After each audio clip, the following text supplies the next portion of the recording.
question is, and the reason why everybody tunes in on Saturday, aside to see which of the 13 owners silks he's going to wear in the race, the reason everybody tunes in on Saturday is one of two reasons. There is the question on the back of everybody's mind of a horse who's as brilliantly fast as Flightline is. Can he see out 1.25 miles? Now, he gallops 1.25 miles daily, if not further than that. So he can go 1.25 miles. It's a matter of how fast he goes. Everybody wants to know, is this horse the greatest horse we've seen in the last 20 years, in the last 30 years? He runs 2-3 times a year. He's he obviously has his issues in trying to stay sound and things of that nature.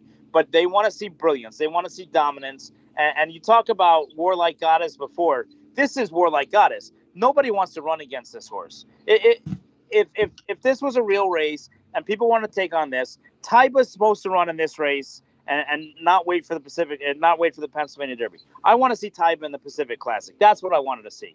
But at the end of the day, the key to beating Flightline is to challenge and push him early. When he ran last time in the Met Mile, he broke a little slow and then was up on it. But that horse was an inferior horse to him.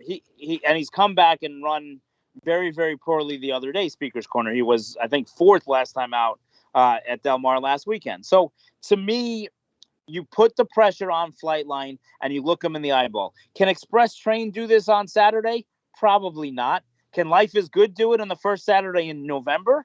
Absolutely. And you know what? If Life is Good and Flightline hook up like they're supposed to, and then you have horses like Epicenter and other horses along that line, Cyberknife and some of the other ones, Olympiad, that are coming to close into those fractions as the two of them hook up and go 3/4 in 108 together, eyeball to eyeball, then it's, can you see 1.25 miles? I agree with Jonathan. This is a non-factor because none of these other horses are in the same hemisphere as Flightline.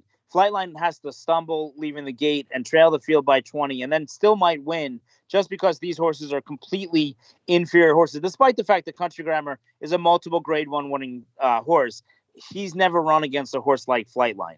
So moving forward, how do you beat Flightline?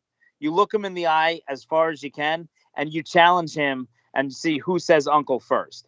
Well, that's what everybody wants to see. That's what everybody wants to go to the Breeders' Cup for. They want Flightline to win on Saturday. They want it to be the match of the century, Flightline versus Life is Good, and then somebody else catches them at the wire because the two of them are not as dominant as everybody wants them to be at 1.25 miles. The two of them are brilliant going a mile. I would love to see the two of them in the Breeders' Cup Mile. We'll never see it because they would set the track record, maybe the world record, if the two of them hooked up at 1 mile. I don't know that either of them are truly 1.25 mile horses, but let's pass the test on Saturday and see if Flightline can see out the 1.25 miles behind the 5 ponies that are chasing him. John, you were going to say something. No, I agree, but no one in this race could touch him. No. The only way he loses is if it's an act of God. If the guy falls off or something, he's not losing on his own, on his You're like an insurance broker about why the tree fell on the car. What was the last time you saw a horse this good then? I haven't seen a horse this good in a long time. Yeah, the sheet, look at it, 4-2-1-2. Amazing.